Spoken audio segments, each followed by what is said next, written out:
Pemirsa Bali TV, berjumpa kembali bersama saya Winata dalam program Bisnis Bali News. Kali ini sedikit agak unik, saya akan mengangkat tentang mengenai bisnis filateli ya. Filateli itu semacam penghobi untuk perangko, tapi mungkin nanti jelasnya akan kita gali lagi. Dan tetap konteksnya adalah ketika pandemi COVID, seperti apa sih geliatnya, terutama bisnisnya, apakah ini masih jalan atau juga terpengaruh oleh dari dampak COVID ini. Saya akan mewawancari Bapak Gede Ngurah Surya Hadinata. Beliau adalah ketua perkumpulan ya Filateli Indonesia untuk daerah Bali. Om Swastiastu Pak Ngurah. Om Swastiastu. Punapi Gatot sehat ya? Cik, masih tetap dengan hobinya filatelinya? Masih. Masa COVID ada pengaruhnya nggak tidak Pak Ngurah? Justru tagline teman-teman di masa pandemi ini, stay safe, keep calm, collect stamps. Keep calm berarti dapat penghasilan? Santai saja. Oh ya. Kumpulkan perangko. Banyak waktu bisa untuk merawat perangko, melihat album. Kalau sebelum COVID kan sibuk itu. Sibuk di jalan gitu ya. Jalan ya. Malam melihat sekarang dari pagi bisa mengurus perangkonya. Sebelumnya gitu. Normal ya. Ya. Jadi itu. Kalau kita melihat filateli tentu tidak hanya sekedar hobi ya. Betul. Saya mendengar beberapa juga bisa menjadi katakanlah sumber penghasilan, pendapatan, karena saling tukar, kemudian saling beli. Nah, ketika masa COVID ini seperti apa kondisinya? Apakah semakin semarak atau juga terpengaruh? Semakin susah ini menjualnya karena nggak ada orang punya duit di sana. Atau seperti apa Pak kondisinya? Baik, terima kasih. COVID-19 seperti kita ketahui kan berpengaruh kepada semua aspek ya. Di filateli juga sangat berpengaruh. Berpengaruh besar juga. Berpengaruh besar ketika kita melihat dari sudut pandang pertamanya kan gitu ya.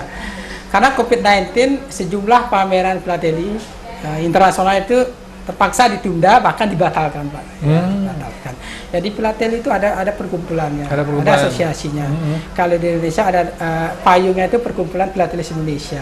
Nah di dalamnya itu ada berapa klub-klub. Ada yang khusus eksibitor, ada filateli kreatif, ada post crossing, ya, ada stamp dealer APPI Asosiasi Pedagang Perangko, ada khusus penulisnya, ya. Tapi dipayungi oleh Perkumpulan Filateli Indonesia yang sudah berusia 98 tahun. 98 tahun. Nah, kemudian di dunia juga demikian, ya, ada PIAP, ada PIP. Nah, tahun 2020 ini beberapa pameran cancel. Di London. Mereka undurkan sampai 2020.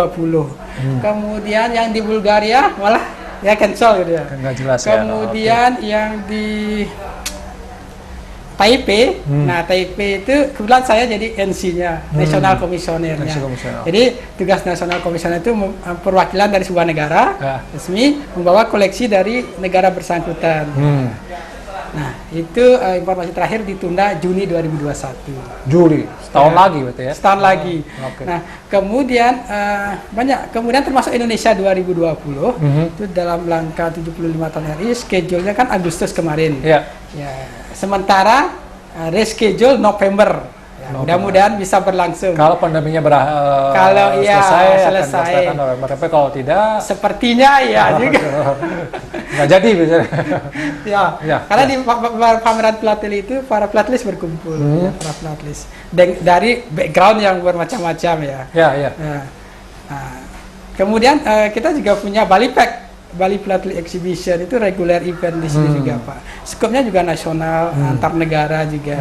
Sementara on schedule Oktober 2020. Kita berkomitmen untuk melakukan itu. Mudah-mudahan bisa terrealisasi. Kalaupun di reschedule ya sebelum habis 2020 lah. Karena sejarah itu bisa dijalankan ya. Mudah-mudahan bisa dijalankan. Cuma Bali Pack dia lebih rileks ya gitu Pak ya. Dalam skop yang sederhana bisa dilaksanakan. Mungkin dalam skop virtual pun kita lakukan ya. Dengan tatanan new normal ya. Dari virtual saja cukup ya. Tapi bisnisnya misalnya kalau saya harganya turun nggak misalnya? Dulu harganya sekian, sekarang pandemi nggak harganya sekian, itu gimana Pak Ngurah? Bisnis filateli itu mungkin tidak dikenal oleh banyak orang tapi sebenarnya itu ada, industrinya ada Pak. Industrinya ada? Ininya ada. Secara umum ada dua.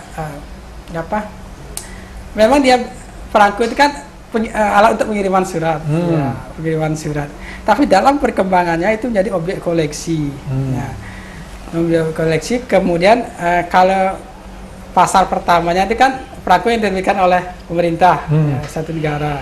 Nah, memang dalam masa pandemi ini saya sempat wawancara juga dengan para teman-teman yang berdinas ya di instansi yang mengurusi perfilatelian, di loket-loket filateli. Memang penjualan menurun, Pak, sangat menurun sekali karena tidak ada pameran, tidak ada exhibition. Sebentar dulu, di setiap kantor pos ada pos untuk filateli itu ya?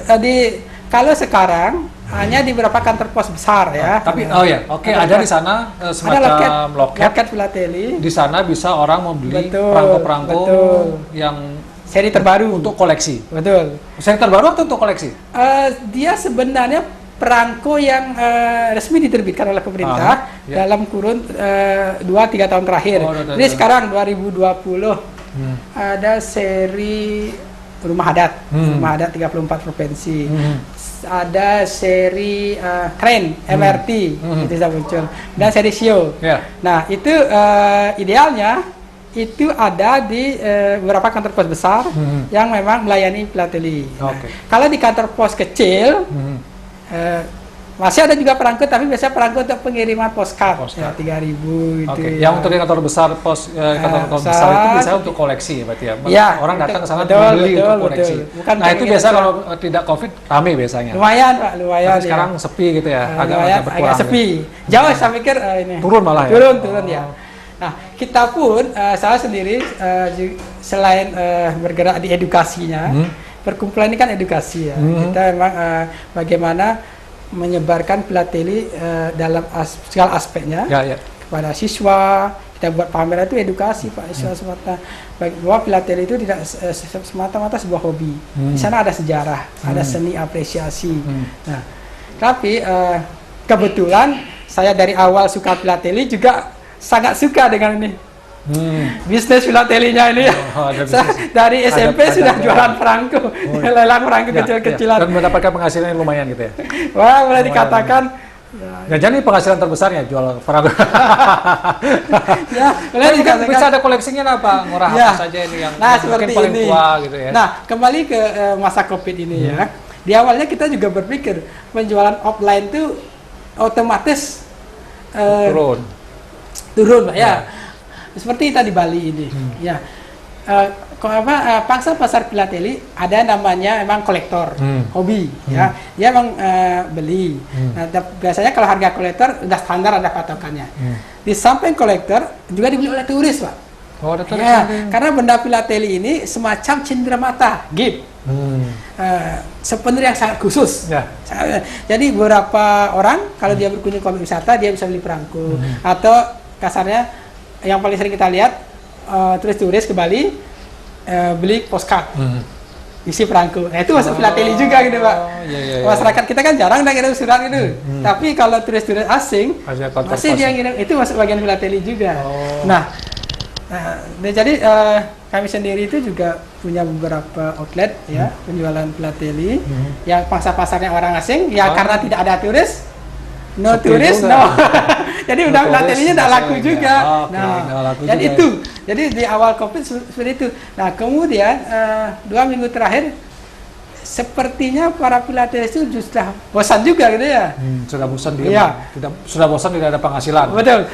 Artinya berputarlah melalui ini medsos. Ya, ada lelang-lelang di Facebook, atau WhatsApp ya. Dan termasuk kami juga dalam rangka fundraising untuk Bali Pack membuat ini secara reguler setiap hari auction. Satu sisi kita ingin memberikan hiburan lah, hiburan.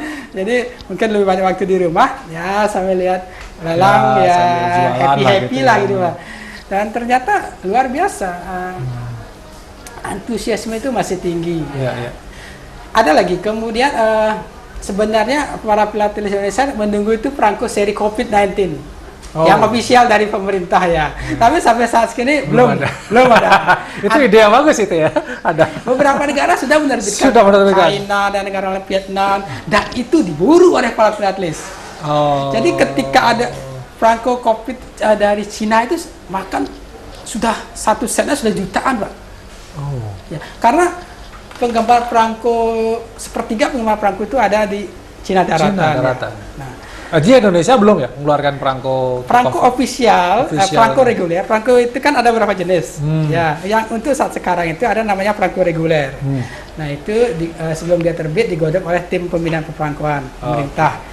Nah, seri tertentu disetujui terbit. Nah, saya dengar-dengar perangko reguler COVID-nya sudah dari mungkin 2 bulan yang lalu itu sudah direncanakan. Tapi belum ya. Pernah lihat juga gambar-gambarnya, rancangannya. Tapi yang jelas sampai sekarang belum ada dilakukan di Philately. Tetapi PT Pos punya namanya produk perangko Prisma. Ya. Jadi perangko identitas milik Anda. Ya. Jadi di beberapa negara juga memiliki perangko jenis ini, Pak. Jadi perangko ini itu dia sifatnya template. Dia bisa dicetak terbatas, tapi bisa dicetak oleh desainnya oleh siapa saja, sepanjang mematuhi kaidah-kaidah ya, tidak melanggar pornografi, gambarnya tidak melanggar hak cipta dan lain sebagainya. Nah, beberapa institusi atau pelatihan berkreasi juga membuat perangko seri COVID-19 ya, tapi istilahnya Prisma personalized stamp. Personalized stamp. Ya. Jadi yang reguler dikeluarkan pemerintah belum. Ya, officialnya gitu ya. Belum ya. Personalized stamp, tapi juga postage stamp. Postage itu artinya walaupun dia bisa cetak siapa saja, tapi resmi bisa untuk mengirim surat. Bisa untuk mengirim surat. Ini sebenarnya peluang sebenarnya. Beberapa pelatilis memang beda kesukaan ya. Pak Ngurah, di Bali sebenarnya ada berapa filatelis sih? Banyak nggak? Kalau saya punya grup WA itu tidak banyak, 60 orang ya. 60 orang. Tapi kalau penggemar, penghobi lah katakanlah secara keseluruhan. Penghobi, ya kalau yang aktif mungkin di bawah 100 Pak ya. Bawah 100 ya. Tapi, jarang juga ya? Belum banyak ya, makanya kita edukasi di pameran-pameran gitu ya. Tapi ada juga beberapa filatelis kolektor yang tidak tergabung di perkumpulan ya. Tapi dia filatelis kolektor punya uang besar, ya, sanggup membeli yang mahal-mahal gitu ya. Saya punya di grup lelang itu 120, tidak banyak sih 120 orang, yang ada tuh beberapa orang sampai 200. Baik. Pak Ngurah, berapa yang paling, kalau di Bali perangko yang paling mahal yang pernah Pak Ngurah tahu berapa, sampai harga berapa? Yang laku lah kata. Yang laku, sampai ya tidak sepengetahuan Pak Ngurah. Kalau yang ini ya tidak sebegitu besar ya, ya maksimal 5 juta lah. 5 juta. Satu amplop. Satu amplop. Tapi untuk satu koleksi beda lagi. Koleksi beda lagi. Mahal juga. Oke Pak Ngurah, kira-kira dalam kondisi COVID seperti ini apa yang mungkin menjadi harapan Pak Ngurah sebagai penghobi filateli juga katakanlah mendapatkan penghasilan dari bisnis filateli? Mungkin sebagai closing statement Pak Ngurah, silakan. Sebenarnya pada dasarnya setiap filatelis itu sebenarnya dia tanda kutip pebisnis filateli. Karena dia tahu bahwa dia itu tidak sekedar kertas seadanya. Kertas itu akan bernilai tahun-tahun. Nah sekarang pintar-pintar mana yang layak koleksi, mana yang tidak. Itu satu sisi. Kedua sebenarnya bukan semata nilai bisnis, di sana bisnis itu bonusnya sebenarnya di sana saya melihatnya, karena di sana ada sejarah. Sejarah kan tidak ternilai. Ya seperti kita mungkin pernah mendengar aja di buku cerita ada RIS negara Sumatera Timur misalnya, secara fisiknya memang ada korespondensinya itu. Ada perangkonya. Ada perangkonya, di perangko Hindia Belanda itu ya.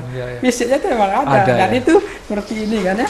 Nah, itu punyanya Cina itu kayaknya. Ya, ini dikirim oleh teman MNS Tionghoa, tapi ini di Indonesia.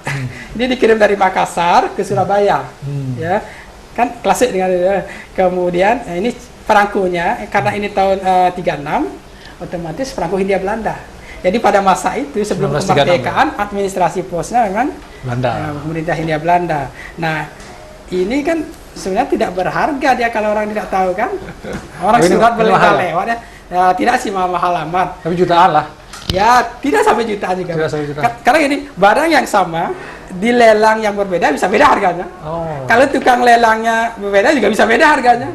Nah tapi standar para filatelis Sebelum COVID ya mungkin 500, sekarang kita tawarkan limitnya 150 ya, akhirnya 250.000 lah, seperti itulah. Ya, Oke. baik. Itu banyak lagi ya Pak Merai. Ya, jadi ini ada kartu pos. Ya, nanti kita setting satu-satu coba silakan. Nah, harganya bisa mudah jadi bisnis juga gitu ya. Saya jadi tertarik ini, siapa tahu jadi pelatih. Terima kasih Bang Murah, waktu kita akhiri obrolan kita ini, tapi yang jelas informasi yang kita dapatkan kaum filatelis pun terdampak gitu ya, harganya turun dan segala macam. Tapi ada tadi yang misalnya ada perangko COVID-19 gitu ya, siapa tahu ini bisa dikeluarkan pemerintah, ternyata juga akan diburu oleh para filatelis. Ya apapun itu, bisnis juga memang sangat terpengaruh, mudah-mudahan segera stabil ekonomi kita dan semua bisa hidup lagi normal. Demikian bisnis Bali News kali ini, saya ucapkan terima kasih atas perhatiannya. Selalu akan saya tutup dengan semoga badai COVID ini segera berlalu. Sekali lagi terima kasih, sampai jumpa di bisnis Bali News berikutnya.